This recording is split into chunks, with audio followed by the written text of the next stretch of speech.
ये कहानी एक ऐसे विश्वास की है जो तर्क से परे है। ये कहानी मृत्यु के मुख से जीवन को छीन लाने की है। ये कहानी देहरादून की वादियों में जन्मे एक ऐसे युवक की है जिसके लिए स्वयं हनुमान जी ढाल बनकर खड़े हो गए। जब विज्ञान ने हाथ खड़े कर दिए, जब डॉक्टरों ने जवाब दे दिया, तब जिस शक्ति ने असंभव को संभव किया, उस शक्ति का नाम है हनुमान जी। इस कहानी को केवल एक किस्सा समझकर मत सुनिएगा, इसे एक यात्रा समझिएगा। एक नास्तिक या सामान्य आस्तिक से एक परम भक्त बनने की यात्रा। शब्दों के बीच में छिपे भावों को महसूस कीजिएगा, क्योंकि ये कहानी आकाश की है, लेकिन इसमें छिपा संदेश हम सबके लिए है। देहरादून देवभूमि उत्तराखंड का एक शांत और सुरमय शहर। यहां की हवाओं में ही भक्ति की सुगंध घुली हुई है। इसी शहर में आकाश का पुश्तैनी घर था, लेकिन आकाश की कहानी उसके जन्म से बहुत पहले शुरू होती है। यह उस दौर की बात है जब संयुक्त परिवार हुआ करते थे और घर के आंगन बच्चों की किलकारियों के बिना वीरान माने जाते थे। आकाश की दादी एक धर्मपरायण महिला थीं। उनके घर में सब कुछ था, लेकिन एक पुत्र की कमी उनके दिल में शूल की तरह चुभती थी। उनकी 2 बेटियां थीं जो उन्हें प्राणों से भी प्यारी थीं, लेकिन उस जमाने की सामाजिक और पारिवारिक मान्यताओं के अनुसार वंश को आगे बढ़ाने के लिए एक पुत्र की चाहत हर मां के दिल में होती थी। चिकित्सा विज्ञान आज की तरह उन्नत नहीं था। आईवीएफ या टेस्ट ट्यूब बेबी जैसी तकनीकें सपनों की बातें थीं। उस समय मनुष्य के पास केवल एक ही सहारा था, ईश्वर। दादी का विश्वास हनुमान जी पर अटूट था। वे रोज मंदिर जाती, हनुमान जी की मूर्ति के सामने घी का दीपक जलाती और आंसुओं से उनका अभिषेक करती। एक दिन अपने दुख के चरम पर उन्होंने हनुमान जी के चरणों में अपना माथा रख दिया। उनकी आवाज रुंध गई। हे संकट मोचन, दुनिया कहती है कि मेरी गोद सूनी रह जाएगी, लेकिन मुझे तुझ पर विश्वास है। अगर तू पत्थर को तैरा सकता है, अगर तू सूर्य को फल समझकर खा सकता है, तो क्या अपनी इस दासी की झोली नहीं भर सकता? मुझे एक पुत्र दे प्रभु, मैं उसे तेरा प्रसाद मानकर पालूंगी। हनुमान जी, जिन्हें संकट कटे मिटे सब पीरा कहा जाता है, भला एक मां की पुकार कैसे अनसुनी कर सकते थे? चमत्कार हुआ। कुछ समय बाद दादी की गोद हरी हो गई। एक स्वस्थ बालक का जन्म हुआ। ये आकाश के पिताजी थे। पूरा घर खुशियों से भर गया। दादी ने आकाश के पिताजी को कभी अपना बेटा नहीं माना। वे हमेशा कहती थीं, ये मेरा नहीं, हनुमान जी का बेटा है, ये उनका प्रसाद है। यही संस्कार आकाश के पिताजी के रग रग में बस गए। वे जानते थे कि उनका जीवन हनुमान जी का दिया हुआ दान है। कृतज्ञता के आंसू उनकी आंखों में अक्सर आ जाते थे। उन्होंने जवानी में ही एक संकल्प लिया, जिस प्रभु ने मुझे जीवन दिया, मैं उनके लिए एक भव्य मंदिर बनवाऊंगा। ये कोई छोटा संकल्प नहीं था, लेकिन जिसकी रक्षा रामदूत कर रहे हो, उसका संकल्प कैसे अधूरा रहता? वर्षों की मेहनत के बाद उन्होंने हनुमान जी का एक सुंदर मंदिर बनवाया। आकाश का जन्म इसी भक्तिमय माहौल में हुआ। सुबह की शुरुआत घंटियों की आवाज और हनुमान चालीसा के पाठ से होती थी, लेकिन जैसा कि अक्सर होता है, दीपक के नीचे थोड़ा अंधेरा होता है। आकाश हनुमान जी को मानते तो थे, लेकिन वो मानना केवल एक रस्म थी। जैसे हम रोज ब्रश करते हैं, वैसे ही वे हाथ जोड़ लेते थे। राम कौन है, भक्ति क्या है, समर्पण किसे कहते हैं, इन गहरे प्रश्नों से आकाश का कोई वास्ता नहीं था। समय पंख लगाकर उड़ने लगा। आकाश बड़े हुए। देहरादून की शांत गलियां अब उन्हें छोटी लगने लगी। हर युवा की तरह उनकी आंखों में भी सुनहरे भविष्य के सपने थे। उन्होंने पढ़ाई पूरी की और कैरियर की तलाश में पुणे जैसे महानगर का रुख किया। पुणे सपनों का शहर, लेकिन साथ ही एक ऐसी भूल भुलैया जहां इंसान खुद को खो देता है। आकाश एक मल्टीनेशनल कंपनी में अच्छे पद पर नियुक्त हो गए। जीवन की रफ्तार तेज हो गई। सुबह 9 बजे ऑफिस की कैब, दिन भर टारगेट का दबाव, शाम को ट्रैफिक और फिर वीकेंड पर पार्टियों का शोर। वो आकाश जो कभी मंदिर की घंटियों के बीच बड़ा हुआ था, अब पब के लाउड म्यूजिक में सुकून तलाशने लगा था। हनुमान जी अब केवल संकट के समय याद आने वाले देवता बनकर रह गए थे। सब कुछ तो ठीक है, मैं जवान हूं, पैसा कमा रहा हूं, जीवन सेट है, आकाश अक्सर यही सोचते। लेकिन नियति पर्दे के पीछे कुछ और ही कहानी लिख रही थी। वर्ष 2016-17 की बात है। आकाश के जीवन में एक अजीब मेहमान ने दस्तक दी।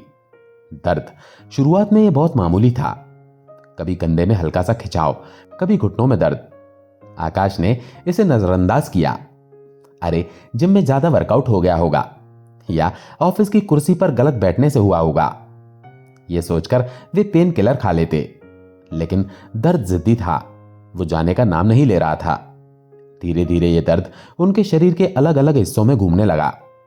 कभी भयानक सिरदर्द होता तो कभी पीठ ऐसी अकड़ जाती कि बिस्तर से उठना मुश्किल हो जाता। डॉक्टर बदलते रहे, दवाइयां बदलती रहीं, फिजियोथेरेपी के सेशन चलते रहे, लेकिन आराम नहीं मिला। यह सिलसिला 1-2 महीने नहीं, पूरे 5 साल चला। 5 साल।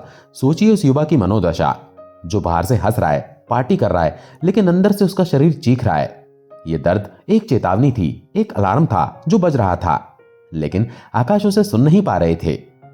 आखिरकार शरीर ने जवाब देना शुरू कर दिया। थकान इतनी बढ़ गई कि ऑफिस का काम करना पहाड़ जैसा लगने लगा। आकाश को एहसास हुआ कि अब यह भागदौड़ उनके बस की बात नहीं है। उन्होंने एक कड़ा फैसला लिया, नौकरी छोड़ने का। पुणे की चमक धमक को अलविदा कहकर वे अपने जड़ों की ओर, अपने माता पिता की शरण में देहरादून लौट आए। देहरादून वापसी आकाश के लिए एक हार नहीं, बल्कि एक नई शुरुआत थी। शरीर टूटा था, लेकिन हौसला बाकी था। उन्होंने सोचा, नौकरी नहीं कर सकता तो क्या हुआ, अपना व्यापार शुरू करूंगा। विचार आया एक सैलून खोलने का। जगह तय हो गई, कारीगर मिल गए, लेकिन सबसे बड़ा सवाल था नाम क्या रखें। उस दौर में जब आकाश अपने दर्द से जूझ रहे थे, उनका झुकाव आध्यात्मिकता की ओर होने लगा था। वे इंटरनेट पर संतों के प्रवचन सुना करते थे। ऐसे ही एक दिन यूट्यूब के सजेशन में एक वीडियो आया, नीम करौली बाबा, कैंची थाम के वे चमत्कारी बाबा, जो कंबल ओढ़े रहते थे और जिनके बारे में कहा जाता है कि वे कलयुग में हनुमान जी के साक्षात अवतार थे। आकाश ने उस वीडियो पर क्लिक किया। जैसे जैसे वे बाबा की लीलाएं सुनते गए, एक अज्ञात शक्ति उन्हें अपनी ओर खींचने लगी। उन्हें लगा जैसे बाबा उन्हें देख रहे हैं। आकाश ने तय किया, मैं अपने सैलून का नाम बाबा के नाम पर रखूंगा, और नाम रखा गया द कैंची। यह नाम बहुत सोच समझ कर रखा गया था। कैंची सैलून का मुख्य औजार भी है और बाबा का पवित्र धाम भी। ये व्यवसाय और भक्ति का एक अनूठा संगम था। सैलून खुला और बाबा की कृपा ऐसी बरसी कि लोग देखते रह गए। जहां नए व्यापार को जमाने में सालों लगते हैं, द कैंची चल निकला। उसी दौरान 2020 में कोरोना महामारी ने दुनिया को अपनी चपेट में ले लिया। लॉकडाउन लग गया, बड़ी बड़ी कंपनियां बंद हो गईं, लोगों की नौकरियां चली गईं। लेकिन आकाश, जिन्होंने द कैंची के नाम से वैक्स मैन्युफैक्चरिंग का काम भी शुरू किया था, वे इस मंदी से अछूते रहे, बल्कि उनका काम दिन रात बढ़ने लगा। ये तर्क से परे था। जब दुनिया घरों में कैद थी, आकाश के घर में लक्ष्मी का आगमन हो रहा था।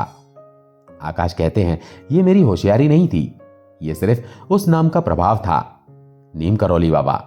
लेकिन पैसा सब कुछ नहीं होता। एक तरफ बैंक बैलेंस बढ़ रहा था, तो दूसरी तरफ आकाश का शरीर रसातल में जा रहा था। दर्द अब असहनीय हो चुका था। आकाश ने बाबा की फोटो के सामने खड़े होकर एक मन्नत मांगी, बाबा, मैं बहुत परेशान हूं, मेरा ये दर्द ठीक कर दो। जिस दिन मैं ठीक हो जाऊंगा, मैं आपके धाम कैंची धाम दर्शन करने आऊंगा। बाबा ने सुन ली, लेकिन ईश्वर का काम करने का तरीका हमारी सोच से परे होता है। वे बीमारी को दबाते नहीं, उसे जड़ से उखाड़ फेंकते हैं। देहरादून में एक बहुत ही अनुभवी फिजियोथेरेपिस्ट थे, एक सरदार जी। आकाश आखिरी उम्मीद लेकर उनके पास गए। सरदार जी ने आकाश के कंधे दबाए, गर्दन घुमाई और फिर रुक गए। उन्होंने आकाश की आंखों में झांका। उन आंखों में एक डॉक्टर का अनुभव और एक बुजुर्ग की चिंता थी। सरदार जी ने गंभीर स्वर में कहा, बेटा, मैं तुम्हें काफी समय से देख रहा हूं। मैंने अपनी सारी विद्या आजमा ली, लेकिन तुम्हारा दर्द किसी पैटर्न को फॉलो नहीं कर रहा। मुझे दाल में कुछ काला लग रहा है। तुम मेरी मानो, तुरंत एक MRI कराओ। आज तक पिछले 5 सालों में किसी भी बड़े से बड़े डॉक्टर ने MRI की सलाह नहीं दी थी। इसे बाबा की प्रेरणा कहें या सरदार जी का अनुभव। आकाश ने तुरंत लैब में फोन मिलाया। मुझे फुल बॉडी MRI कराना है, आकाश ने कहा। लैब वालों ने मना कर दिया, सर, बिना डॉक्टर की पर्ची के हम MRI नहीं कर सकते। आकाश अड़ गए। उन्होंने किसी तरह जुगाड़ लगाकर जिद करके MRI करवाया। वो दिन आकाश के जीवन का सबसे भारी दिन था। जब रिपोर्ट हाथ में आई तो उसमें लिखे शब्द किसी मृत्युदंड से कम नहीं थे। रिपोर्ट में लिखा था, मस्तिष्क में एक बड़ा ट्यूमर है, और वो साधारण ट्यूमर नहीं था, वो ब्रेन कैंसर था, और वो भी स्टेज 4। पैरों तले जमीन खिसकना एक मुहावरा है, लेकिन उस दिन आकाश ने इसे महसूस किया। स्टेज 4 का मतलब है अंत। डॉक्टर अक्सर इस स्टेज पर कहते हैं, घर ले जाइए, सेवा कीजिए। जब वो रिपोर्ट लेकर सरदार जी के पास गए तो रिपोर्ट देखते ही सरदार जी के हाथ कांप गए, उनकी आंखों में आंसू आ गए। उन्होंने रिपोर्ट मेज पर रखी और भारी आवाज में बोले, बेटा, ये बहुत बुरा है, बहुत ज्यादा बुरा। यहां देहरादून में इसका इलाज संभव नहीं है। तुम अभी इसी वक्त किसी बड़े अस्पताल के लिए निकलो, एक पल की भी देरी मत करना। आकाश सुन्न थे। अभी तो जीवन पटरी पर आया था, अभी तो माता पिता के पास सुख से रहने आए थे। क्या सब खत्म होने वाला है? घर पर जब यह खबर पहुंची तो कोहराम मच गया। मां का रो रो कर बुरा हाल था, पिता की आंखों में डर था, लेकिन आकाश के भीतर कहीं एक दिया जल रहा था। इतनी भयानक बीमारी होने के बावजूद वो व्यक्ति अपने पैरों पर खड़ा था, चल रहा था, बात कर रहा था। मेडिकल साइंस के हिसाब से उन्हें कोमा में या बिस्तर पर होना चाहिए था। यह हनुमान जी की पहली कृपा थी। उन्होंने आकाश को टूटने नहीं दिया। बिना समय गंवाए आकाश और उनका परिवार मैक्स हॉस्पिटल साकेत दिल्ली की ओर भागे। रास्ते भर गाड़ी में सन्नाटा था, बस मन ही मन प्रार्थनाएं चल रही थी। मैक्स हॉस्पिटल में उनकी मुलाकात जिस डॉक्टर से हुई वे डॉक्टर कम और देवदूत ज्यादा लगे। उनका नाम था डॉक्टर कुंज बिहारी। उनके नाम में ही कृष्ण था। वे मथुरा के रहने वाले थे। बड़ी बड़ी सात्विक आंखें, चेहरे पर एक अलौकिक शांति। डॉक्टर कुंज बिहारी ने आकाश को एक मरीज की तरह नहीं देखा। उन्होंने आकाश के कंधों पर हाथ रखा और ब्रज भाषा की मिठास में बोले, काहे घबराता है लल्ला, हम है ना, बांके बिहारी सब ठीक करेंगे। डॉक्टर के उन शब्दों ने आकाश के परिवार को वो ढांढस दिया जो कोई दवा नहीं दे सकती थी। ऑपरेशन की तारीख तय हुई। ये एक बेहद जटिल सर्जरी थी। मस्तिष्क का ऑपरेशन। एक छोटी सी चूक और या तो जान जाएगी या याददाश्त, या फिर शरीर का कोई हिस्सा हमेशा के लिए काम करना बंद कर देगा। ऑपरेशन थिएटर के बाहर लाल बत्ती जल रही थी। अंदर आकाश बेहोश थे, उनका सिर खोला जा रहा था। बाहर उनके पिता अपनी माला जप रहे थे। उनकी बहन, मां, सब उस अदृश्य शक्ति को पुकार रहे थे। घंटों चले ऑपरेशन के बाद डॉक्टर कुंज बिहारी बाहर आए। उनके चेहरे पर मुस्कान थी। ऑपरेशन सफल रहा, हमने ट्यूमर निकाल दिया है। राहत की सांस ली गई, लेकिन डॉक्टर ने यह भी कहा, अभी जंग जीती नहीं है, केवल एक लड़ाई जीती है। अब शुरू होगा असली इम्तिहान, कीमोथेरेपी और रेडिएशन। आकाश का इलाज शुरू हुआ और इधर दुनिया में एक अजीब संयोग बना। पूरे देश में पूर्ण लॉकडाउन लग गया। आकाश कहते हैं, आप इसे संयोग कह सकते हैं, लेकिन मैं इसे हनुमान जी की योजना कहता हूं। सोचिए, अगर दुनिया चल रही होती, सब ऑफिस जा रहे होते, बिजनेस चल रहे होते और मैं बिस्तर पर पड़ा होता तो मुझे कितना मानसिक तनाव होता। मुझे लगता कि मैं पीछे छूट रहा हूं, लेकिन हनुमान जी ने जैसे पूरी दुनिया को थाम दिया। उन्होंने कहा, बेटा तू आराम कर, दुनिया कहीं नहीं जा रही। जब तू ठीक होगा तब दुनिया फिर शुरू होगी। कीमोथेरेपी और रेडिएशन का दर्द भयानक होता है। बाल झड़ जाते हैं, शरीर काला पड़ जाता है, उल्टियां होती हैं, मुंह का स्वाद मर जाता है। आकाश का शरीर कमजोर हो रहा था, लेकिन उनकी आत्मा जाग रही थी। एक शाम की बात है, आकाश अपनी बालकनी में कुर्सी पर बैठे थे। सड़कें सुनसान थी, हवा साफ थी। आकाश अपनी आंखों को बंद किए हुए राम नाम जप रहे थे, राम राम राम। तभी एक अद्भुत घटना घटी। आकाश को महसूस हुआ कि उनके बगल में कोई खड़ा है। कोई इंसान नहीं, बल्कि एक ऊर्जा। उन्होंने एक बेहद शक्तिशाली लेकिन शांत उपस्थिति महसूस की। आकाश ने आंखें नहीं खोली। वे डर नहीं रहे थे, बल्कि एक अजीब सी शांति महसूस कर रहे थे। फिर उनके कानों में नहीं, सीधे उनके हृदय में एक आवाज गूंजी। वो एक संवाद था जो शब्दों से परे था। उस आवाज ने पूछा, तू क्यों डरा हुआ है? क्या तुझे लगता है कि तेरा जन्म केवल पैसे कमाने, बिल भरने और मर जाने के लिए हुआ है? आकाश का मन शांत होकर सुन रहा था। आवाज ने आगे कहा, तेरा जन्म एक विशेष उद्देश्य के लिए हुआ है। यह बीमारी तेरा अंत नहीं, तेरा रूपांतरण है। तुझे तपाया जा रहा है ताकि तू सोना बन सके। उस दिन आकाश को अपने जीवन के सारे प्रश्नों के उत्तर मिल गए। जब वे उस समाधि जैसी अवस्था से बाहर आए तो वे एक बदले हुए इंसान थे। वे तुरंत उठे और अपनी बहन के पास गए। मुझे रामायण चाहिए, आकाश ने दृढ़ता से कहा। बहन हैरान थी। रामायण? अभी? तुम ठीक तो हो? हाँ, मुझे वाल्मीकि रामायण पढ़नी है और अभी पढ़नी है। पिताजी ने रामायण लाकर दी। उस अवस्था में जब सिर में रेडिएशन के कारण भयानक दर्द होता था, आंखों से धुंधला दिखता था, आकाश रामायण पढ़ने बैठ गए। उन्होंने एक बार नहीं 2 बार पूरी रामायण का पाठ किया। जैसे जैसे वे पढ़ते गए, उनके सामने राम का मर्यादित जीवन, सीता का त्याग और हनुमान जी की दास भक्ति जीवंत हो उठी। उन्हें समझ आया कि हनुमान जी केवल शक्ति के प्रतीक नहीं हैं, वे समर्पण के सागर हैं। बीमारी के दौरान उन्होंने हनुमान बाहुक का पाठ भी शुरू किया। ये तुलसीदास जी द्वारा रचित वो स्त्रोत है जो उन्होंने अपनी भुजाओं की असहनीय पीड़ा के समय लिखा था। आकाश ने 41 दिनों का संकल्प लिया। पीड़ा होती, शरीर टूटता, लेकिन पाठ नहीं रुकता। उधर आकाश की छोटी बहन ने भाई के लिए कठिन संकल्प लिया। 100 बार हनुमान चालीसा का पाठ। वो घंटों एक आसन पर बैठकर पाठ करती। आकाश बिस्तर से देखते और सोचते, इतनी शक्ति इसमें कहां से आई? बहन का ये प्रेम और त्याग देखकर आकाश की आंखों से आंसू बहने निकलते। ठीक होने के बाद आकाश ने खुद 3 बार 100 हनुमान चालीसा के पाठ का अनुष्ठान पूरा किया। आकाश ने केवल एलोपैथी पर भरोसा नहीं किया। उन्हें समझ आ गया था कि जड़ से इलाज करना है तो प्रकृति की शरण में जाना होगा। उन्हें पता चला कि हिमाचल प्रदेश के मैक्लोडगंज में एक तिब्बती डॉक्टर हैं, डॉक्टर कालसंग। वे प्रसिद्ध डॉक्टर ढोलकर के अधीन काम करते थे, जो कैंसर के इलाज के लिए विख्यात हैं। आकाश वहां गए। डॉक्टर कालसंग की नाड़ी परीक्षण और उनकी जड़ी बूटियों ने संजीवनी बूटी का काम किया। एलोपैथी ने ट्यूमर काटा, लेकिन आयुर्वेद ने शरीर की रोग प्रतिरोधक क्षमता को फिर से खड़ा किया। और सबसे बड़ी औषधि थी राम नाम की रसायन।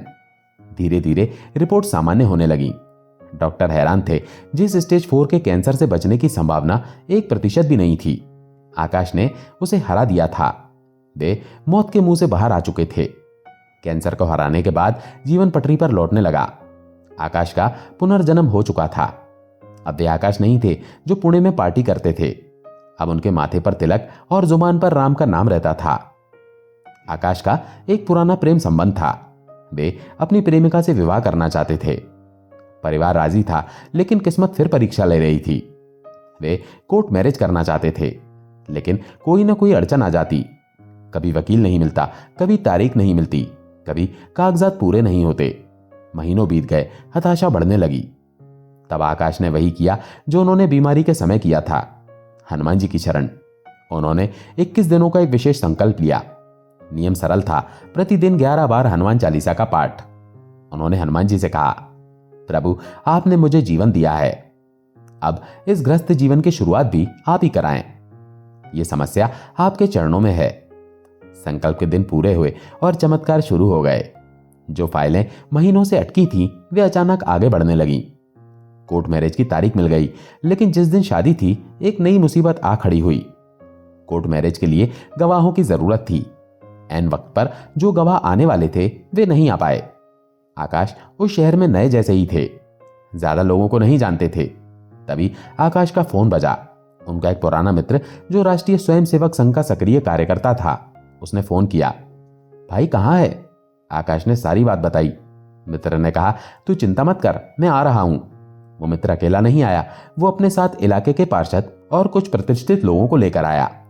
जिस काम के लिए आकाश परेशान हो रहे थे, वो काम मिनटों में हो गया। इतने रसूखदार लोग खुद गवाह बनने के लिए खड़े थे। कोर्ट में जज के सामने आकाश और उनकी पत्नी ने हस्ताक्षर किए। आकाश ने मुड़कर देखा तो उन्हें उन दोस्तों में, उन गवाहों में हनुमान जी की ही लीला नजर आई। वे जानते थे कि लाल लंगोटे वाले बाबा ने अदृश्य रूप से आकर उनकी लाज रख ली। आज जब आकाश पीछे मुड़कर देखते हैं तो उन्हें याद आता है कि हनुमान जी तो बचपन से ही उनके अंगरक्षक थे। उन्हें 16-17 साल की उम्र का एक किस्सा याद आता है। उस समय आकाश अपने पिताजी की दुकान पर बैठा करते थे। एक दिन कुछ कबाड़ी दुकान पर आए। उनके पास कुछ पुरानी बैटरियां थीं, वे उन्हें बेचना चाहते थे। आकाश को शक हुआ कि सामान चोरी का हो सकता है, इसीलिए उन्होंने मना कर दिया। लेकिन थोड़ी देर बाद पिताजी दुकान पर आए। उन्हें इस बात का पता नहीं था। कबाड़ियों ने फिर कोशिश की और पिताजी ने अनजाने में वो सौदा कर लिया। किस्मत का खेल देखिए, सौदा होते ही बैटरियों का असली मालिक वहां पुलिस के साथ पहुंच गया। पता चला कि वो सामान चोरी का था। पुलिस ने तुरंत उन चोरों को पकड़ लिया। अपने बचाव के लिए चोर ने आकाश की तरफ उंगली उठा दी। साहब, ये लड़का भी हमारे साथ मिला हुआ है, इसी ने तो सौदा करवाया है। पुलिस ने बिना सोचे समझे आकाश का कॉलर पकड़ लिया। एक किशोर लड़का जिसने कभी थाने की शक्ल नहीं देखी थी, उसे पुलिस जीप में बैठा लिया गया। आकाश का गला डर के मारे सूख गया था। बदनामी का डर, पिताजी की इज्जत जाने का डर और पुलिस की मार का डर। वो जीप में बैठे कांप रहे थे। तभी उनकी नजर जीप के डैशबोर्ड पर पड़ी। वहां हनुमान जी का एक छोटा सा स्टिकर लगा हुआ था। उस स्टिकर में हनुमान जी अपनी गदा लिए खड़े थे। आकाश ने उस स्टिकर को एकटक देखा। आंखों से आंसू बह रहे थे। उन्होंने मनी मन कहा, हनुमान जी, मुझे नहीं पता क्या होगा, मैं निर्दोष हूं। मेरे पापा ने आपका मंदिर बनवाया है, क्या आप उनके बेटे की इतनी बदनामी होने देंगे? बस आज मेरी रक्षा कर लो, न तो पापा का कोई पैसा खर्च हो, न ही पुलिस वाले मुझे हाथ लगाएं। जीप थाने पहुंची, लेकिन संयोग देखिए, ये आकाश के इलाके का थाना नहीं था, ये दूसरी चौकी थी। वहां का इंचार्ज एक ऐसा व्यक्ति था जो आकाश के पिता को जानता था। इतना ही नहीं, वहां एक स्थानीय पत्रकार अंकल भी मौजूद थे। मजे की बात यह थी कि उन पत्रकार अंकल ने उस क्षेत्र में हनुमान जी की एक प्रतिमा बनवाई थी। जैसे ही उन्होंने आकाश को देखा, वे समझ गए कि यह लड़का गलत नहीं हो सकता। वे ढाल बनकर खड़े हो गए। इंस्पेक्टर साहब, यह लड़का उस परिवार से है जिसने मंदिर बनवाया है। यह चोरी कर ही नहीं सकता। बिना किसी एफआईआर के, बिना एक भी रुपया रिश्वत दिए और बिना एक भी डंडा खाए आकाश को बाइज्जत छोड़ दिया गया। पुलिस वाले जो आमतौर पर खाल उधेड़ देते हैं, वे आकाश से माफी मांग रहे थे। जब आकाश थाने से बाहर निकले तो उन्होंने आसमान की ओर देखा और फिर उस जीप के स्टिकर को याद किया। हनुमान जी ने अपनी गदा से हर संकट को दूर कर दिया था। आकाश को एक और घटना याद है जो ये साबित करती है कि भगवान के घर देर है, अंधेर नहीं, और कर्मों का फल यहीं मिलता है। बिजनौर के पास आकाश के परिवार द्वारा बनवाए जा रहे मंदिर का निर्माण कार्य चल रहा था। वहां बहुत सा लोहा और निर्माण सामग्री पड़ी रहती थी। एक रात एक चोर आया, उसकी मति मारी गई थी। उसने कहीं और चोरी करने की जगह मंदिर के निर्माण के लिए रखा गया लोहे का एक भारी खंभा चुरा लिया। सुबह जब चोरी का पता चला तो लोग गुस्से में आ गए। पुलिस में रिपोर्ट लिखवाते हैं, सबने कहा। लेकिन आकाश के पिताजी ने हाथ जोड़ लिए। उन्होंने कहा, जाने दो, ये प्रभु का काम है। शायद उस चोर को उस खंभे की ज्यादा जरूरत होगी, हम दूसरा मंगवा लेंगे। उन्होंने पुलिस केस नहीं किया। लेकिन क्या हनुमान जी अपने घर की चोरी को ऐसे ही जाने देते? इंसानी अदालत में केस नहीं हुआ, लेकिन ऊपर वाली अदालत में फैसला उसी रात हो गया। चोरी के मात्र 2-4 दिन बाद ही खबर आई, उस चोर के साथ कुछ बहुत भयानक हुआ था। बताया गया कि जिस खंभे को वो चुरा कर ले गया था, उसी के वजन से या किसी दुर्घटना में उसके हाथ पैर बुरी तरह मुड़ गए। उसका शरीर लकवाग्रस्त जैसा हो गया। वो बिस्तर से उठने के लायक नहीं रहा। गांव के लोग बातें करने लगे, देखो, हनुमान जी के मंदिर से चोरी की थी, कर्मों ने उसे वहीं दबोच लिया। आकाश कहते हैं, मंदिर का पैसा या भगवान की चीज चुराना तो दूर, उसके बारे में सोचना भी पाप है। उस बंदे ने तो साक्षात हनुमान जी के घर से चोरी की थी, उसे तो परिणाम भुगतना ही था। इसीलिए मैं सबको कहता हूं, अपने कर्म साफ रखो। आप दुनिया से छिप सकते हो, लेकिन उस ऊपर वाले के सीसीटीवी से नहीं। आज आकाश पूर्णतः स्वस्थ हैं। वे द कैंची चलाते हैं, अपने परिवार के साथ खुश हैं और हर सांस के साथ हनुमान जी का धन्यवाद करते हैं। स्टेज 4 का ब्रेन कैंसर, जिसने बड़े बड़ों को घुटने टेकने पर मजबूर कर दिया, वो आकाश के विश्वास के आगे हार गया। ये कहानी हमें सिखाती है कि जब सारे दरवाजे बंद हो जाते हैं, तब भी एक दरवाजा खुला रहता है, प्रार्थना का। जब डॉक्टर हाथ खड़े कर दें तो समझ लेना चाहिए कि अब मामला बड़े डॉक्टर यानी ईश्वर के हाथ में है। आकाश की दादी की प्रार्थना, पिता का मंदिर निर्माण और आकाश का अटूट विश्वास, ये सब एक धागे में पिरोया हुआ है। तो अगली बार जब आप पर कोई संकट आए, जब लगे कि अंधेरा बहुत घना है, तो आकाश की इस कहानी को याद कीजिएगा। याद कीजिएगा कि एक शक्ति है जो आपकी हर सांस की रक्षा कर रही है। बस जरूरत है तो एक बार दिल से पुकारने की। जय बजरंगबली। दोस्तों, आशा है ये कहानी आपको पसंद आई होगी। अगर पसंद आई हो तो वीडियो को लाइक करके कमेंट में जय श्री राम जय हनुमान जरूर लिखें। चैनल पर अगर पहली बार आए हैं तो चैनल को सब्सक्राइब जरूर करें। जय श्री राम जय हनुमान।